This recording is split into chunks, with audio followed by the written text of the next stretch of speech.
وہ شعر کہہ رہے ہیں، اچھے اچھے شعر کہہ رہے ہیں، لیکن کچھ شاعر ایسے ہوتے ہیں کہ جو بڑی ایک جرت سے کام لیتے ہوئے جو عہد حاضر کا ایک اسلوب ہوتا ہے اس سے گریز کرتے ہوئے کچھ نئی لفظیات دیتے ہیں، کچھ نیا اسلوب دیتے ہیں، کچھ نیا خیال دیتے ہیں۔ تو وہ شعراء کہ جنہوں نے غزل کے لیے جرت مندانہ کام کیے، یعنی آپ دیکھیے کہ میر نے اپنے عہد میں کچھ جرت مندانہ کام کیے زبان کے حوالے سے، پھر غالب نے کیا، پھر اقبال نے کیا۔ اچھا، یہ میں صرف مشہور نام نہیں لے رہا، یعنی میں نے اپنے تھیسس میں درآدم خیل کے ایک شاعر تھے قاسم علی خان آفریدی، میں نے ان کے کلام کو بھی کور کیا کہ اگر ایک شخص پہاڑوں میں بیٹھا ہے اور وہ کہیں دکن چلا گیا ہے تو اس نے غزل کے ارتقاء میں کیا کام کیا۔ اس طرح جدید شاعری میں دیکھتا ہوں ظفر اقبال ہیں، ثروت حسین ہیں، غلام محمد قاصر ہیں، بہت سارے ایسے شعراء ہیں۔ تھوڑا سا پیچھے چلے جائیں تقسیم کے بعد ناصر کاظمی ہیں۔ تو جن لوگوں نے غزل میں کوئی نیا کام کیا، غزل کے سٹرکچر کو بدلنے کی ایک تخلیقی کوشش کی، تو یہ میرا جو کام ہے یہ ان شعراء کے کاوشوں پر ہے۔ تو یہ آگے کے لیے جو نئی نسل ہے ان کو کیا موضوع دیتا ہے کہ وہ آگے اس کے لیے کام کریں؟ دیکھیے، یہ جو موضوع ہے اس کو جب طالب علم پڑھتے ہیں تو انہیں اندازہ ہوتا ہے کہ محض جو ایک مقبولیت ہوتی ہے وہ کافی نہیں ہوتی ہے۔ آپ دیکھیے کہ اپنے عہد میں غالب جو تھے وہ مقبول نہیں تھے۔ میر کی تمام تر عظمت کے باوجود میر ایک عام آدمی تھے۔ میر کو تو کسی نے لکھنؤ میں دفن بھی نہیں ہونے دیا گیا۔ میر جو ہے وہ لکھنؤ سے باہر دفن ہوئے اور وہ جہاں دفن ہوئے وہاں سے ٹرین گزر گئی، لیکن آج میر کو سب یاد کرتے ہیں، غالب کو سب یاد کرتے ہیں۔ تو ایک وقت ہوتا ہے کہ مقبول شاعر جو ہوتا ہے وہ اپنی مقبولیت کیش کرا رہا ہوتا ہے، لیکن ایک شاعر ایسا ہوتا ہے جو کہیں گوشے میں بیٹھ کے کوئی بڑا کام کر رہا ہوتا ہے۔ بہترین۔ تو آپ شاعر ہیں، ادب کے استاد ہیں، ایک رسالے زبان و ادب کے مدیر ہیں، براڈ کاسٹر بھی ہیں، اتنا اچھا آپ اردو رس پروگرام کرتے ہیں اور اس میں اتنے اچھے اچھوتے اور موٹیویشنل آپ موضوعات لاتے ہیں کہ وہ میرے لیے خود نئے ہوتے ہیں اور میں بہت محظوظ ہو رہی ہوتی ہوں اور بہت انفارمیشن علم لے رہی ہوتی ہوں۔ تو اتنی ساری مصروفیات نبھاتے کیسے ہیں آپ؟ یہ جو زندگی ہے نا، اس کو آپ مضامین میں، کتابوں میں، بڑے بڑے مذاکروں میں آپ ڈیفائن کر سکتے ہیں کہ زندگی کیا ہوتی ہے، لیکن زندگی کو اگر آپ کسی ایک لفظ میں اگر آپ اس کی تشریح کرنا چاہتے ہیں نا، تو میں سمجھتا ہوں کہ زندگی حرکت کا نام ہے، کہ آپ متحرک رہیں، ہم عدم متحرک رہیں۔ دیکھیں اس وقت میں بول رہا ہوں، آپ میرے ساتھ گفتگو کر رہی ہیں، ہماری پلکیں حرکت میں ہیں، ہمارے ہونٹ حرکت میں ہیں، ہمارا وجود حرکت میں، ہمارے ہاتھ حرکت میں ہیں۔ تو اس کا مطلب یہ ہوا کہ حرکت اصل میں زندگی ہے۔ جب آپ مر جاتے ہیں تو پھر آپ ساکن ہو جاتے ہیں۔ تو جب تک آپ زندہ ہیں آپ حرکت کا ثبوت دیتے رہیں، ہم عدم آپ متحرک رہیں، اور جب آپ ہم عدم متحرک رہیں تو وہ جو ایک ہوتا ہے نا کہ پیسہ پیسے کو کھینچتا ہے، ایک ہمارے ہاں یعنی جاگیردارانہ قسم کی ہمارے ہاں ضرب الامثال بہت زیادہ ہیں۔ میں سمجھتا ہوں ایکٹیویٹی کو کھینچتی ہے، تخلیقیت کو کھینچتی ہے۔ جب آپ ایک کام کر رہے ہوتے ہیں تو دوسرا کام آپ کو خود بخود اپنی جانب کھینچتا ہے۔ اور میں سمجھتا ہوں کہ کام میں مسرور رہنا، کام میں خوش رہنا، وہ مجھے کیا کہتے ہیں، میں نے BA میں ایک مضمون پڑھا تھا ورک کے نام سے، انگریزی میں تھا ورک۔ اس میں ایک جملہ مجھے بڑا یاد رہ گیا، یعنی میں نے اپنی جو نصابی کتابیں ہیں انہیں بھی اپنے وجود میں کیا کہتے ہیں جذب کیا ہوا ہے۔ تو اس میں ایک تھا کہ کوئی بھی کام اکتا دینے والا ہو سکتا ہے، لیکن وہ فراغت سے کم اکتا دینے والا ہوتا ہے۔ جب آپ فارغ ہوتے ہیں نا، اس وقت جو اکتاہٹ ہوتی ہے نا، اس سے وہ اکتاہٹ کم ہے۔ کوئی کام کتنا ہے جو ہم ایک لفظ بولتے ہیں نا بورنگ ہے، تو جو فراغت کی بورنگ ہوتی ہے نا وہ اس سے کم ہوتی ہے۔ تو آپ اپنے کام میں مسرور رہیں، حرکت میں رہیں، تو آپ چیزوں کو، بہت ساری چیزوں کو آپ مینج کر سکتے ہیں۔ اچھا، زندگی حرکت کا نام ہے آپ نے کہا، اور عدم حرکت جو ہے بہت ساری مصیبتوں اور پریشانیوں کو لاتی ہے، بلکہ آپ کی زندگی بھی کہیں سکوت چھا جاتا ہے، آگے نہیں بڑھ سکتی، جمود ہوتا ہے زندگی میں۔ تو ایک عدم حرکت، اور آج کل عدم برداشت بہت چل رہی ہے، تو آپ بحیثیت شاعر یا بحیثیت ادیب کیا سمجھتے ہیں کہ عدم برداشت میں ادب کا کیا کردار رہا ہے اور اب کیا ہونا چاہیے؟ دیکھیے ڈاکٹر سعدیہ صاحبہ، ہم اس وقت اسٹوڈیو میں بیٹھے ہیں، یہ صحافت کا مرکز ہے۔ میں سمجھتا ہوں، اور اسے جو میرے صحافی دوست سن رہے ہیں، میرے اس جملے کو سن کر کوئی زیادہ سینسٹیو بھی نہ ہو، یعنی وہ بھی بات یہ ہے کہ ہماری صحافت جب سے ادب سے دور ہوئی ہے، یعنی آپ دیکھیے نا، اب چونکہ معاملات کھل گئے ہیں، آپ کہیں بھی بیٹھ کے اپنا چینل کھول لیں، آپ 2 کتابیں پڑھ لیں، آپ ایک مائک اٹھا لیں، آپ ایک کیمرہ اٹھا لیں، تو آپ ایک جرنلسٹ ہو گئے۔ مجھے کسی یعنی صحافت کی فضا پہ میں طنز نہیں کرنا چاہ رہا، لیکن آج کل آپ دیکھیے جو ہمارے مذاکرے ہوتے ہیں، ہماری جو گفتگویں میڈیا سے نشر ہوتی ہیں، ان میں ادب کہیں غائب ہو گیا ہے۔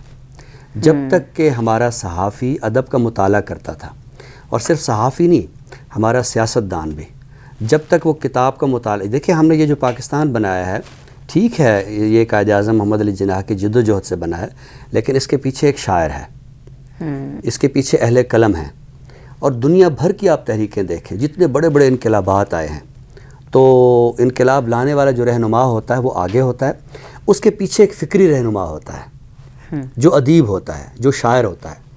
میں سمجھتا ہوں کہ اس وقت بہت ضرورت ہے اس امر کی کہ ہم کوئی پروگرام کریں، کوئی گفتگو کریں، تو ہم اس میں جو ادب کا ذائقہ ہے اس کو زندہ کریں، اور جب تک ادب کا ذائقہ زندہ رہے گا، معاشرے میں کسی صورت بھی جو عدم برداشت کی ثقافت ہے وہ نہیں پھیلے گی۔ اس وقت بہت ضرورت ہے اس بات کی کہ طالب علموں کو، اساتذہ کو، معاشرے کے افراد کو برداشت کی طرف آپ لے کے آئیے۔ ڈاکٹر ہاشمی، آپ نے جو 1 درجن سے زائد کتابیں لکھی ہیں، اس میں آپ نے غزل ہے، نظم ہے، اور اس کے علاوہ کئی شخصیات پہ بھی آپ نے کام کیا ہے، محاسن کلام غالب پہ کام کیا ہے، نیلی شال میں لپٹی دھند، یعنی اتنے اچھوتے اچھوتے موضوعات آپ نے، جیسے جدید نظم کی تیسری جہت، اور اسی طرح آپ نے ایک جو موضوع جو چنا ہے اس میں ہے کہ دل 10واں سیارہ ہے۔ دل واقعی 10واں سیارہ ہے، یہ کیا ہے؟ ہاں، دل 10واں سیارہ ہے، اور آپ دیکھیے کہ 9 سیارے جو ہے وہ دریافت ہوئے ہیں، اور اس میں جب میری یہ کتاب آئی تھی نا، تو ان دنوں ایک ناسا کی طرف سے خبر آئی تھی کہ ایک 10واں سیارہ بھی دریافت ہوا ہے، تو مجھے بہت سارے دوستوں نے کہا کہ اب آپ کی کتاب کا نام کا جو جواز ہے وہ کیا ہے؟ تو بات یہ ہے کہ یہ جو 10 ہوتا ہے نا، آپ دیکھیے کہ ریاضی میں جو سب سے بڑا ہندسہ ہوتا ہے وہ 9 ہوتا ہے۔ جب آپ 10 لکھتے ہیں تو آپ ایک بار پھر پیچھے پلٹ جاتے ہیں، آپ ایک بار پھر پیچھے جانے پلٹ کے دیکھتے ہیں۔ تو 9 جو ہے نا، یہ میں سمجھتا ہوں ہماری زندگی کا جو ایک مادی اور ریاضیاتی حصار ہے نا، یہ اس کا نام ہے۔ جب آپ مادی اور ریاضیاتی حصار سے باہر جانا چاہتے ہیں تو پھر آپ کو دل ایسا کرا ملتا ہے جہاں زندگی ایک اور تہذیب اور ایک اور ثقافت سے آشنا ہوتی ہے۔ تو یہ میرا پہلا شعری مجموعہ ہے، دل 10واں سیارہ ہے، اور اسی وجہ سے میں نے اپنے دوسرے مجموعے کا نام بھی دستک دیا دل رکھا ہے، کہ اب انسانیت جو ہے وہ اس مادی دنیا سے باہر آ کے روحانی دنیا پہ دستک دینا شروع ہو گئی ہے۔ ڈاکٹر ہاشمی، عہد حاضر میں شاعری کی ضرورت کیا ہے؟ ہمارے بڑے اساتذہ یعنی میں ایک نام تھے خلیل رام پوری، ان کا ایک بہت اچھا شعر میں اپنے طالب علموں کو بھی بہت سناتا ہوں، اور کہیں بھی شاعری کی ضرورت پہ بات ہوتی ہے تو میں وہ شعر ضرور پڑھتا ہوں کہ شاعری نے مجھے انسان بنایا ہے خلیل، شاعری نے مجھے انسان بنایا ہے خلیل، میں وہ شیشہ تھا کہ دنیا سے چمکتا ہی نہ تھا۔ واہ! تو یہ جو ہماری شخصیت ہوتی ہے، ہماری زندگی ہوتی ہے، اس میں بہت سارے چیزوں کی جو گرد ہے نا وہ پڑ جاتی ہے، شاعری اس گرد کو دھوتی ہے۔ شاعری جو ہے ہمیں شعور سے لاشعور کی طرف لے کے جاتی ہے، ایک شعوری زندگی کے جو ہم زندگی کو ایک بالکل میتھمیٹیکل طریقے سے ہم گزار رہے ہوتے ہیں، زندگی کو ایک بھاگ دوڑ ہوتی ہے، ایک نفسا نفسی ہوتی ہے۔ میں سمجھتا ہوں کہ عہد حاضر میں تو شاعری کی بہت زیادہ ضرورت ہے۔ ابھی جو آپ نے سوال کیا تھا کہ عدم برداشت کا کلچر ہے، تو شاعری آپ کی زندگی میں ایک توازن پیدا کرتی ہے، شاعری آپ کی شخصیت میں ایک توازن پیدا کرتی ہے۔ جب آپ ایک شعر پڑھتے ہیں، آپ ایک غزل سنتے ہیں، اور جب میں شعر یا غزل کی بات کر رہا ہوں تو یہاں ان لفظوں کو ان معنوں میں بھی نہ لیجئے کہ شعر ہے تو وہ 2 مصروں کا شعر ہے، یا غزل ہے تو چند اشعار۔ میں کہنا یہ چاہتا ہوں کہ ہمیں آرٹ کی جانب جانا چاہیے۔ جو آرٹسٹ ہوتا ہے، چونکہ شاعری جو ہے یہ تمام فنون کی ماں ہے ایک لحاظ سے، وہ میں ایک اپنے طالب علموں کو ایک جملہ سناتا ہوں کہ مصوری جو ہوتی ہے یہ رنگوں کی زبان ہوتی ہے، رقص جو ہے یہ اعضاء کی زبان ہوتی ہے، موسیقی جو ہے یہ سروں کی زبان ہوتی ہے، واہ، لیکن شاعری جو ہے یہ زبانوں کی زبان ہوتی ہے۔ واہ واہ، جب آپ کے پاس شاعری زبانوں کی زبان ہے، جب آپ کچھ نہیں کہہ سکتے ہیں تو پھر آپ شعر کا سہارا لیتے ہیں۔ تو آج کل تو آپ جانتے ہیں مکالمے ہی کی کمی ہے، تو شاعری آپ کو مکالمے کی طرف لے کے جاتی ہے۔ تو آپ کی پسندیدہ صنف کون سی ہے؟ کیونکہ آپ نے غزل پہ کام کیا ہے، نظم ہے، تو آپ کی میری پسندیدہ صنف غزل ہے۔ غزل آپ کی اور غزل اس لیے مجھے پسندیدہ ہے کہ غزل جس فارمیٹ میں ہوتی ہے اس کے اندر آپ کو ایک جمہوری آزادی ہوتی ہے، آپ جمہوری طور پر آزاد ہوتے ہیں کہ آپ کسی بھی شعر میں کوئی بھی آپ بات کر سکتے ہیں۔ یہ سہولت آپ کسی اور صنف میں نہیں لے سکتے۔ آپ نظم کی کوئی بھی صنف اختیار کریں گے تو عنوان سے لے کر تو نظم کی اختتام تک آپ ایک زنجیر میں بندھے ہوتے ہیں۔ غزل آپ کو ایک جمہوری رویہ دیتی ہے کہ آپ کسی بھی شعر میں زندگی کا کوئی بھی آپ موضوع جو ہے وہ بیان کر سکتے ہیں، تو مجھے اس لحاظ سے غزل بہت اچھی لگتی ہے۔ اچھا، اگر میں آپ سے کہوں کہ آپ ایک اپنے آپ کو چنیں کہ آپ اپنے آپ کو سب سے زیادہ کیا کہلوانا پسند کریں گے؟ شاعر، ادیب، نقاد، محقق، فیمنسٹ، اردو کے استاد، یا ابھی آپ ایک اکیڈمک چینل جو ہے اس کو بھی چلا رہے ہیں ایک براڈ کاسٹر کے طور پر، تو آپ کون سی اس جہت کو چننا چاہیں گے؟ میں سمجھتا ہوں یہ جہتیں بالکل الگ الگ نہیں ہیں، اور شاعر ہونا ایک ایسی جہت ہے کہ اس کے اندر ساری جہتیں سما جاتی ہیں۔ واہ، زبردست۔ شاعر ایک استاد بھی ہوتا ہے، شاعر زندگی کی جستجو میں ہوتا ہے تو محقق بھی ہوتا ہے، یعنی شاعری زبانوں کی زبان ہے، یہ آپ اسی کو مزید اسٹرینگتھن کر رہے ہیں۔ جی بالکل۔ تو ڈاکٹر ہاشمی، ادب کے استاد اور کسی دوسرے مضمون کے استاد میں کیا فرق ہے؟ یہ رویہ میں نے اپنے طالب علموں میں دیکھا ہے کہ خصوصاً اب تو میں یونیورسٹی میں پڑھاتا ہوں، لیکن جب پڑھانا شروع کیا تھا تو اس وقت ہم کہیں اسکول میں تھے یا کالج میں تھے تو اس میں دیگر مضامین کے اساتذہ بھی ہوتے تھے۔ میں نے ایک بات بطور خاص طالب علموں میں محسوس کی ہے کہ وہ اردو اور انگریزی یعنی ادب کے استاد کے ساتھ جو ایک لگاؤ یا وابستگی محسوس کرتے ہیں وہ کسی اور مضمون کے استاد کے ساتھ نہیں کرتے ہیں۔ یعنی وہ کیمسٹری جس سے پڑھتے ہیں تو وہ اس سے کیمسٹری سیکھتے ہیں، جس سے فزکس پڑھتے ہیں اس سے فزکس سیکھتے ہیں، لیکن ادب کے استاد سے یہ سمجھتے ہیں کہ اس کو زندگی آتی ہے، میں نے اس سے زندگی سیکھنی ہے۔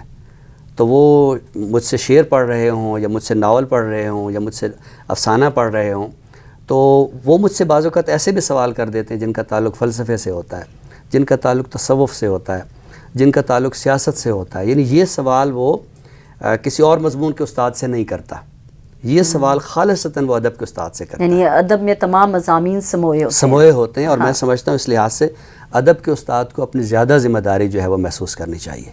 ڈاکٹر ہاشمی، آپ ایک استاد ہیں لیکن اب آپ ایک چینل اردو رس کے نام سے چلاتے ہیں، تو کیا کلاس میں کوئی تشنگی رہ جاتی ہے؟ کوئی آن لائن ٹیوشن کا شوق بھی ہے آپ کو؟ بہت سارے لوگ پڑھنا بھی چاہتے ہیں نا۔ نہیں، یہ جو اردو رس میں نے شروع کیا ہے اصل میں اب ہم چونکہ ایک لحاظ سے پبلک فگر بھی بن گئے ہیں اور میرا تعلق چونکہ ڈیرہ اسماعیل خان سے ہے، میں لاہور رہا، درمیان میں بھکر میں پڑھتا رہا، بہت عرصہ میں نے پشاور میں پڑھایا، تو اب شاگرد جو ہے نا وہ تقریباً پورے ملک میں ہی ہیں اور بیرون ملک بھی دوست احباب ان کے جو بچے ہیں جو پڑھ رہے ہیں وہ جانتے ہیں۔ تو مجھے کئی مواقع پر اس طرح کی ایک فرمائش آئی، ایک یوں سمجھے کہ خواہش کا اظہار کیا گیا کہ سر ہم آپ سے کچھ سیکھنا چاہتے ہیں۔ تو میں نے یہ محسوس کیا کہ میرے وہ طالب علم جو میرے سامنے کلاس میں بیٹھے ہوتے ہیں ان کو تو میں کچھ نہ کچھ سکھا لیتا ہوں، پڑھا لیتا ہوں، تو جو طالب علم میرے شہر میں نہیں ہے یا میرے ادارے میں نہیں ہے، اگر وہ مجھ سے کچھ سیکھنا چاہتے ہیں تو چلیے یہ ایک میرے پاس ایک پلیٹ فارم ایسا ہونا چاہیے۔ اور مجھے خوشی ہے کہ اردو رس جو ہے بطور اکیڈمک چینل بہت کامیاب رہا ہے اور طالب علموں کا، اساتذہ کا جو اس پر رسپانس ہے وہ بھی بہت اچھا رہا۔ تو نئی نسل کے لیے ہم یہ سمجھنا چاہیں گے کہ ایک ادب کا استاد نئی نسل کے لیے کیا میسیج دیتا ہے؟ دیکھیے، نئی نسل کے لیے کم از کم ذاتی طور پر میرا تو ایک پیغام یہ ہے۔ آپ استاد کی حیثیت سے دینا چاہیں گے یا شاعر کی حیثیت سے؟ ظاہر شاعر کی حیثیت سے، اور اس کے اندر میں تو ہم آپ سے غزل بھی سنیں گے۔ میں آپ کو کلام انشاءاللہ آپ کی نظر کرتا ہوں، لیکن جیسے میں نے کہا کہ شاعر کی حیثیت میں ساری باتیں آ جاتی ہیں۔ ہاں، تو ایک چیز میں نے نوٹ کی ہے اور وہ میں طالب علموں کو ضرور کہنا چاہتا ہوں کہ زندگی کے لیے کبھی بھی مختصر راستہ نہ چنیں. شارٹ کٹ کا جو ایک لفظ ہوتا ہے نا، شارٹ کٹ نہ تلاش کریں. ایک تو بدقسمتی سے ہماری پوری زندگی میں نا اب شارٹ کٹ آ گیا، یعنی ہم کھانا کھانا چاہتے ہیں تو ہمیں سینڈوچ برگر بنا بنایا مل جاتا ہے، ہم فٹافٹ اس کو کھا لیتے ہیں. ہمارے پاس یعنی جب ہم طالب علم تھے تو ہم تو پیدل جاتے تھے، زیادہ سے زیادہ سائیکل ہوتی تھی. اب تو بچوں کے پاس اپنی موٹر سائیکل ہوتی ہے، اپنی گاڑی. تو لیکن زندگی بھی تو تیز ہو گئی ہے نا، ہونے دے، اس سے کچھ فرق جو نہیں پڑتا. ٹیکنالوجی اور گلوبلائزیشن ہے. دیکھیے تو میں اس میں پھر ہم مقابلہ کیسے میں یہ کریں گے؟ کرنا چاہ رہا ہوں کہ آپ کو جو سہولتیں ملی ہیں آپ ان سے استفادہ کریں. زندگی کی سہولتوں سے استفادہ کرنا یہ ایک اور چیز ہے، لیکن ہم شارٹ کٹ کی تلاش میں رہنا. اب میں کھل کے اگر کہوں، طالب علم جو کہتے ہیں کہ ہم راتوں رات امیر ہو جائیں، ہمیں بہت اچھی نوکری فوراً مل جائے. یعنی میں آج یونیورسٹی کا پروفیسر ہوں تو میں کسی وقت پرائمری اسکول کا استاد بھی تھا، میں کسی وقت ایک چھوٹے سے پرائیویٹ ادارے میں پڑھا رہا تھا. تو شارٹ کٹ جب آپ ڈھونڈتے ہیں تو پھر آپ خود بھی ناکام ہوتے ہیں اور دوسروں کے لیے بھی آپ گمراہی کے راستے نکالتے ہیں. صحیح. تو آپ کی غزل؟ میں غزل آپ کی خدمت پہ پیش کرتا ہوں. رنگ خوشبو نہ صدا ہوں، تیرے کس کام کا ہوں. واہ. تو ہی خود سوچ میں کیا ہوں، تیرے کس کام کا ہوں. ہم نفس کریے پر نور کے رہنے والے، ایک مدھم سا دیا ہوں، تیرے کس کام کا ہوں. تیرے کس کام کا ہوں. تیری مرضی میرا مصرف تو نکالے جو بھی، میں تو یہ جاننا چاہوں تیرے کس کام کا ہوں. تیرا مسلک ہی یہ ہنگامہ ہستی ہے، مگر میں کہ محروم نوا ہوں، تیرے کس کام کا ہوں. تو جو اس پار کھڑا ہے تو مجھے کیا تارک، میں جو اس پار کھڑا ہوں تیرے کس کام کا ہوں. واہ واہ واہ. میں جو اس پار کھڑا ہوں تیرے کس کام کا ہوں. رنگ خوشبو نہ صدا ہوں، تیرے کس کام کا ہوں. تو ہی خود سوچ میں کیا ہوں، تیرے کس کام کا ہوں. بہت شکریہ ڈاکٹر طارق ہاشمی، بہترین آپ نے اپنی غزل سنائی. بہت شکریہ کہ آپ اے پی پی کے اس انٹرویو کے لیے تشریف لائے. بہت مہربانی ڈاکٹر طارق ہاشمی آپ کی. آپ کا بھی شکریہ. آپ نے associate professor doctor Tariq Hashmi کی بہت ہی خوبصورت گفتگو سنی کہ زندگی حرکت کا نام ہے اور حرکت نہ ہو تو زندگی بھی ختم ہو جاتی ہے اور اس کا کوئی بھی مقصد نہیں رہتا. تو اسی طرح سے ان کی زندگی کی بہت ساری جہتیں ہیں. ہر انسان چاہے وہ کسی نسل، زبان یا علاقے سے تعلق رکھتا ہو، لیکن جب تک وہ زندگی میں محنت، جدوجہد، کوشش کو نہیں لائے گا تو وہ زندگی میں آگے نہیں بڑھ پائے گا. ڈاکٹر سعدیہ کمال کو ڈاکٹر طارق ہاشمی کے اس شعر کے ساتھ اجازت دیجیے گا. کوئی پیغام مسلسل ہے میری خاک کے نام، ایک ستارہ بڑی مدت سے مجھے دیکھتا ہے.